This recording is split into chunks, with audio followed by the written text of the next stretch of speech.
प्रेम से बोलिए जय श्री हरि, बोलिए सर्वशक्तिमान प्रभु की जय, परम पूजनीय दीदी गुरु जी की जय।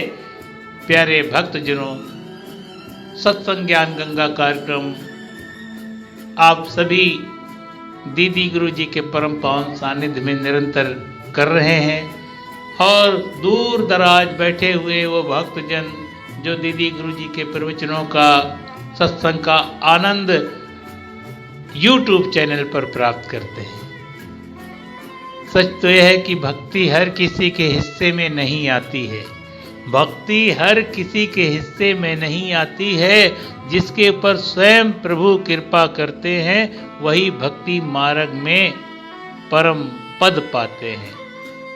भक्ति करे पाताल में, प्रकट करे आकाश, तीन लोक में ना छुपे, कबीर हरि का दास। जो भक्ति करने वाला होता है उसको स्वयं प्रभु प्रकट कर दिया करते हैं, स्वयं प्रभु प्रकट कर दिया करते हैं। और भक्ति करने का एक सीधा सा सरल सा साधन जो है उसको समझने की आज आवश्यकता है। साधन क्या है कि हम जिस भी इष्ट देव के प्रति समर्पित भाव रखते हैं, श्रद्धा आस्था विश्वास रखते हैं, उसका नाम सुमरन चिंतन जरूर करते रहना चाहिए। हम जितना जितना प्रभु परमात्मा के प्रति अपने हृदय के भाव को, मन को जोड़ते हैं, सच है कि भक्ति मार्ग में हम उतने उतने आगे कदम बढ़ते चले जाते हैं। और जब जीवन में किसी गुरु का प्रवेश हो जाता है, किसी संत भक्त महात्मा का एक आगमन हो जाता है, तब दीदी गुरु जैसे दिव्य संतों की वाणी हम सबके जीवन में सुधार लेकर आ जाती है। इसलिए निरंतर ऐसे प्रवचनों का, गीतों का, भजनों का हमें रसास्वादन करना चाहिए। और सत्संग जहाँ भी हो, सत्संग जाना नितांत आवश्यक है। किसी भी नाम से हो, किसी भी एक संस्थान के द्वारा सत्संग चलाई जा रही हो, सत्संग तो सत्संग है। सत्संग का एक अपना बहुत बड़ा एक जो सार है, तत्व है, वो है कि एक मानव को सुधार दिया करती है सत्संग। जीवन में अगर सुधार चाहते हैं, दिव्य गुणों से सजना संवरना निखरना चाहते हैं, तो एकमात्र साधन क्या है? सत्संग है। कहा है, बिन सत्संग विवेक न होई, राम कृपा बिन सुलभ न सोई। राम कथा के तहि अधिकारी, जिनको सत्संग है अति प्यारी। सत्संग बहुत ज़्यादा जीवन में जरूरी है।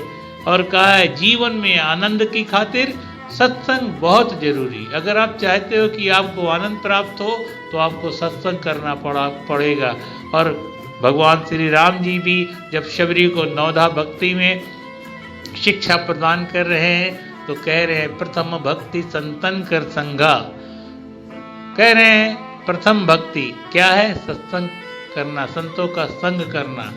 और संतों का संग मिल जाए, सत्संग मिल जाए तो समझ जाइए कि आप आध्यात्मिक जगत में प्रवेश कर चुके हैं और स्वयं प्रभु की कृपा आपके ऊपर बरस रही है।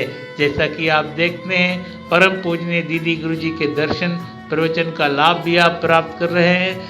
आपको आंतरिक रूप से सजाने, संवारने, निखारने का काम परम पूजनीय दीदी गुरु जी दिव्य ज्ञान मिशन एवं चैरिटेबल ट्रस्ट के माध्यम से सभी को शिक्षा प्रदान कर रही हैं, ताकि जो आज उखड़ा बिखड़ा समाज है, बिखरा हुआ समाज, बिखरा हुआ परिवार, इसमें एक रास्ता आ जाए और परिवार में एक दूसरे का आदर सत्कार सम्मान हो।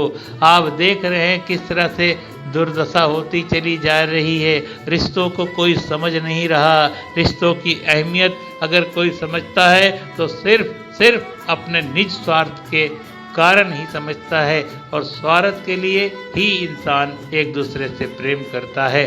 और स्वार्थ सिद्ध होने के बाद किस तरह का वातावरण पैदा कर देता है, किस तरह का माहौल पैदा कर देता है, किस तरह से दूरी बना लेता है, ये आप भली भांति जानते हैं। आजकल का सोच सीधा सा एक फंडा है, सीधा सा एक तरीका है, जिसको अगर किसी से कोई ईर्ष्या नफरत द्वेष हो जाती है, बैर हो जाता है, मन में वैमनस्य हो जाती है, तो सबसे पहला काम क्या करता है, वो बात करना ही बंद कर देता है, बात करना ही बंद कर देता है, बोलना ही बंद कर देता है।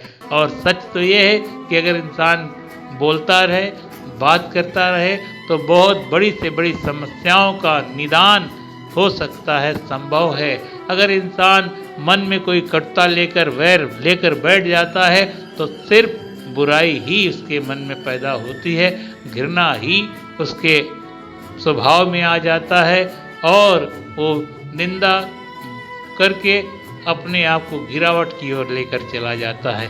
इसलिए दीदी गुरु की तमाम शिक्षाएं आपको YouTube चैनल पर, अगर जो सत्संग ज्ञान गंगा कार्यक्रम के प्रवचन देख रहे हैं, सुन रहे हैं, तो स्वतः ही आपको यह एहसास होता होगा कि परम पूजनीय दीदी गुरु जी ने एक समाज सुधारने का, घर परिवार सुधारने का जो बीड़ा उठाया है, उसमें कितनी तन्मयता और लगन है।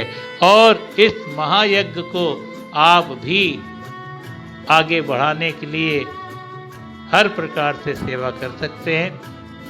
तो आप जानते हैं, सेवा बहुत बड़ी एक इंसान की पूंजी है, निधि है, खजाना है। सेवा से इंसान सब कुछ प्राप्त कर सकता है, लेकिन इंसान की एक फितरत है कि वो लेना जानता है, देना नहीं जानता है, देना नहीं जानता है। जो इंसान देना सीख गया तो समझ जाइए प्रभु कितना देगा उसको, उसकी कोई सीमा ही नहीं है। लेकिन इंसान सोचता मैं कैसे दूंगा, मैं तो नहीं दे सकता हूँ। देने वाला बड़ा होता है, लेने वाला बड़ा नहीं होता है। उदाहरण के तौर पर प्रभु परमात्मा हम सबको दे रहा है, तो प्रभु परमात्मा ही बढ़ाना है, हम आप तो नहीं बढ़े हैं। तो इसी तरह अगर आप किसी को कुछ दे रहे हैं तो उसका भला तो होता है, लेकिन आपका भला उससे कहीं ज़्यादा होता है। आज इंसान सेवा से पीछे हट जाता है, जी चुराता है और किसी को भी कुछ देना नहीं चाहता है। देने के लिए तो इंसान चाहे तो बहुत कुछ दे सकता है, कहता मेरे पास है ही क्या मैं जो कुछ आपको दे सकूं। तो एक छोटा सा उदाहरण याद आ गया। कुछ चंद संत भिक्षाटन पर निकले और भिक्षा मांगते हुए किसी एक ऐसी झोपड़ी के पास पहुँचे जहाँ से एक 5 साल की बच्ची निकली। और 5 साल की बच्ची निकली, उससे कहा गया भक्तों के द्वारा, वो भिक्षाटन पर निकले संतों के द्वारा कि कोई भिक्षा के रूप में कुछ हो बेटा तो इस पात्र में डाल दो। तो अब वो छोटी बच्ची थी, उसके घर की स्थिति बड़ी दयनीय थी। वो क्या देती, उसके घर में कुछ था नहीं। उसने सीधे सीधे कह दिया हमारे यहाँ घर में कुछ नहीं है, हम आपको कुछ भी देने में असमर्थ हैं, हम आपको कुछ नहीं दे सकते।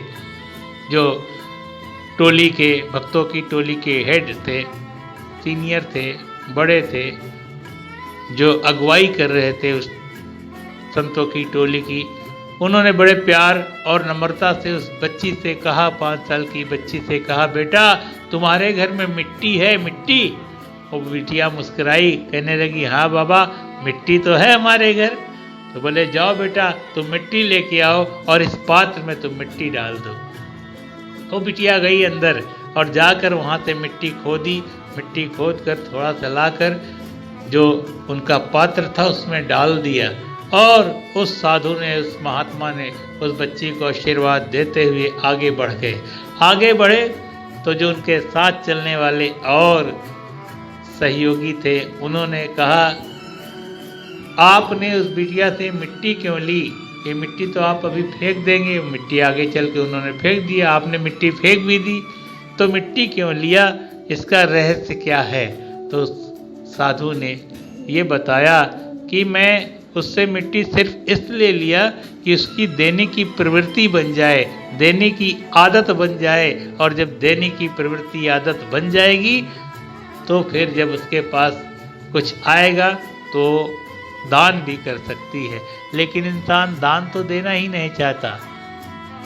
और महात्माओं ने कहा तुलसी पक्षी के पिए घटे न सरिता नीर, दान देत ना घटे जो सहाय रघुवीर। तुलसी पक्षी के पिए, घटे न सरिता नीर, दान देत धन न घटे, जो सहाय रघुबीर। दान देकर तो देखे कोई, लेकिन इंसान देना ही नहीं चाहता, लेना चाहता है। जबकि महात्मा ने कहा, रहीमदास जी ने क्या कहा, देनहार कोई और है, भेजत है दिन रैन, लोग भरम मुझ पर करें, ताते नीचे नैन। महात्मा ने लिख दिया, देने वाला तो कोई और है, कोई और है। खाली हाथ आए हो, खाली हाथ जाओगे। आए थे तो तन पर कपड़ा भी नहीं था, जाओगे तो भी तन पर कपड़ा नहीं होगा। आए थे तो बड़े शरीर से कमज़ोर थे, जाओगे तो भी शरीर से बड़े कमज़ोर रहोगे। आए थे तो पहली बार आप स्वयं स्वतः नहा नहीं सके, स्नान नहीं कर सके, और जाओगे शरीर छोड़कर तो भी आप जाते समय स्नान नहीं कर पाओगे। स्नान कोई और ही कराएगा, और ही कराएगा। आप सब कुछ जानते हो, फिर भी क्यों छीना झपटी लूट पार, क्यों कितना धन लेके जाओगे। लेकिन इंसान धन के पीछे भाग रहा है, धन के पीछे भाग रहा है।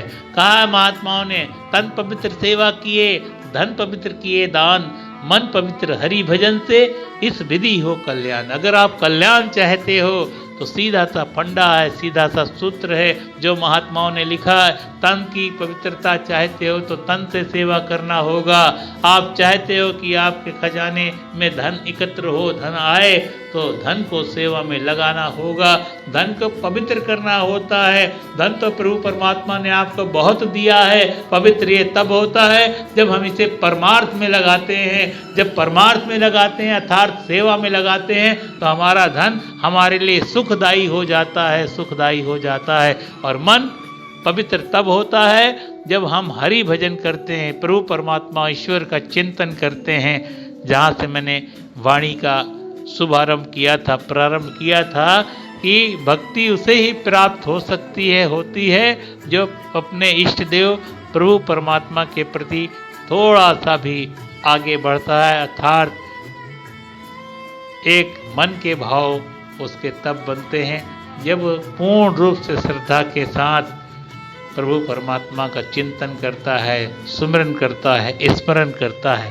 तो प्यारे भक्तजनों, संतजनों, परम पूज्य दीदी गुरु जी का आज जो संदेश है यही है कि आप अपने आप को संवारें, सजाएं, निखारें।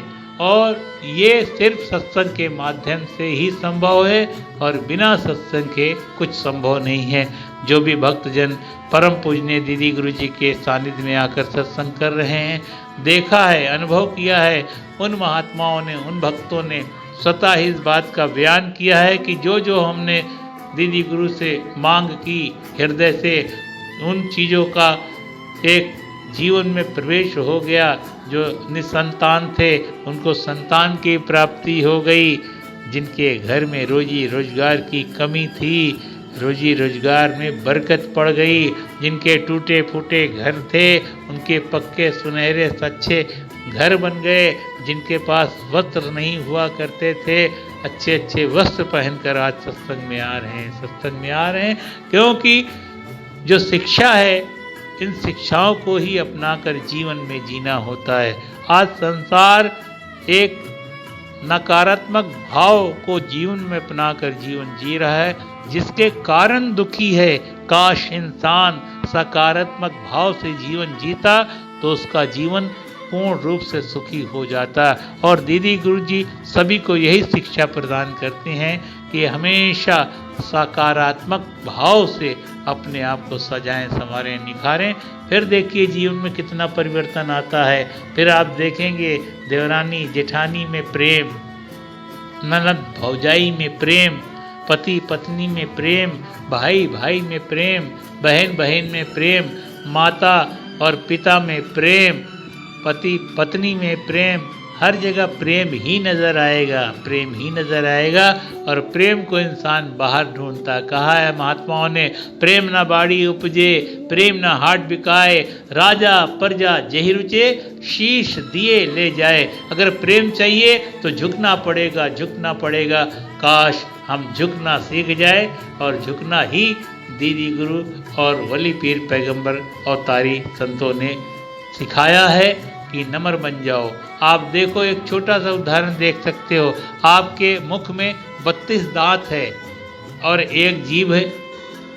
32 दांत जो है वो कड़े हैं, काट सकते हैं, लेकिन जीभ है मुलायम है। और जीभ जब आप जन्म लेते हैं तब पैदा होती है, तब जब पैदा होते हैं तब साथ आती है, और जब मरते हैं आप तब तक आपके साथ रहती है जीभ। देखा आपने? हाँ जी, देखा। और दांत आपके जन्म लेने के कई साल बाद आते हैं और आपके मरने से पहले ही खत्म हो जाते हैं, टूट टूट के गिर जाते हैं, बिखर जाते हैं और मुंह पोपला हो जाता है। ऐसा भी आपने देखा होगा बुजुर्गों को।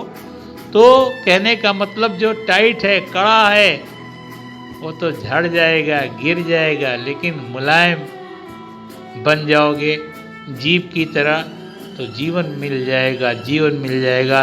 एक दर्जी का बेटा पुत्र एक दिन दुकान पर पहुंच गया अपने पिता के, और पहुंचा तो देखता क्या है, कैंची जो है पैरों के पास पड़ी हुई है और एक सुई जो है उसको दर्जी ने अपने टोपी में लगा के रखा हुआ है सर पर। अब बच्चे से रहा नहीं गया, बच्चे ने अपने पिता से प्रश्न कर दिया, पिताजी ये जो आपने कैंची रखी हुई पैरों के पास रखी हुई, जबकि ये बहुत बड़ी है और बड़ा ज़्यादा काम करती है, और आपने एक सुई को छोटी सी जो है उसको माथे पर लगा के रखा और टोपी में लगा के रखा हुआ है, ऊपर रखा हुआ है, इसका राज रहस्य क्या है? तो पिता ने बच्चे को समझाया, बेटा ये कैंची है, ये काटने का काम करती है, काटने का काम करती है, इसलिए पैरों के नीचे है, पैरों के पास है, और सुई जो है छोटी सी ये जोड़ने का काम करती है, जोड़ने का काम करती है, इसलिए इसको बड़े शिद्दत से माथे में लगा कर रखा गया है, माथे में लगा के रखा गया। सच तो ये है कि आप छोटे नहीं बनते, काश आप छोटे बने तो फिर आपका जीवन देखिए कितना सुंदर बन जाए। आपने देखा होगा बड़े बड़े बटखरे देखा होगा, बाट देखा होगा, और बाट देखा होगा जो 20 किलो का होता है वो नीचे होता है, उससे ऊपर 10 किलो, उससे ऊपर 5 किलो, उससे ऊपर 2 किलो, फिर 1 किलो, फिर आधा किलो, फिर 200 ग्राम, फिर 100 ग्राम, फिर 50 ग्राम। जो सबसे छोटा बाट होता है, बटखरा होता है, वो सबसे ऊपर जाकर टिकता है, सबसे ऊपर जाकर टिकता है। तो जो छोटा बन जाता है, नम्र बन जाता है, उसको सब लोग प्यार करते हैं। एक छोटा बच्चा होता है, आपने बच्चे को देखा है, हर कोई उसे चुमकारता, फुचकारता है, प्यार करता है। क्यों? क्योंकि बच्चा है, बच्चा है तब उसका एक सम्मान हो रहा है, प्यार कर रहा है, हर कोई करता है प्यार। आपने ये भी देखा होगा, एक दिन देखा क्या, एक माँ स्वेटर बुन रही थी, गोद में 1 साल का बेटा है, बच्चा है, और बड़े प्यार से स्वेटर बुन रही थी। तो किसी ने प्रश्न कर दिया कि भाई ये जो स्वेटर बुन रही है, क्या इस बेटे ने कहा था? बोले छोटा बच्चा ये क्या कहेगा, इसकी देख रेख, इसकी सुख सुविधा, इसके लिए सारी सामग्री का तैयार करना मेरा ही कर्तव्य है, मेरा ही कर्तव्य है। तब किसी ने कहा बच्चे हैं तो बच्चे हैं, आइए हम बच्चे बन कर रहें, जहाँ भी रहें, घर में हैं, परिवार में हैं, तो बच्चों का किस तरह से सम्मान सत्कार होता है आप भली भांति जानते हैं। इसलिए हम सब प्रभु के बच्चे बन जाएं, परमात्मा के बच्चे बन जाएं, क्योंकि परमात्मा के बच्चे हम है ही हैं, लेकिन हम अपने अभिमान में फूल बैठे हैं, जिसके कारण हम प्रभु परमात्मा को भूल बैठे हैं, भूल बैठे हैं। जो अभिमान में फूला है वही प्रभु को भूला है, वही प्रभु को भूला है। जितना जितना अहम होगा उतनी उतनी अहमियत कम होगी। अपने अहम को घटाइए, अपनी अहमियत को बढ़ाइए, अपनी अहमियत को बढ़ाइए। ये दीदी गुरु दिव्य ज्ञान मिशन एवं चैरिटेबल ट्रस्ट की तरफ से दास अजय आपके समक्ष इन वचनों को प्रस्तुत करके परम पूजनीय दीदी गुरु दिव्य ज्ञान मिशन का जो संदेश सुनते आए, पहुंचाने का कार्य किया है। बोलने के दौरान बहुत सारी त्रुटियां हो गई होंगी, आपसे निवेदन है कि आप क्षमा करेंगे। और फिर अंत में निवेदन कर रहा हूं कि दीदी गुरु दिव्य ज्ञान मिशन से आप भी जुड़ें और अपने जीवन को धन्य बनाएं। प्रेम से बोलिए जय श्री हरि, बोलिए सर्वशक्तिमान प्रभु की जय, परम पूजनीय दीदी गुरु जी की जय।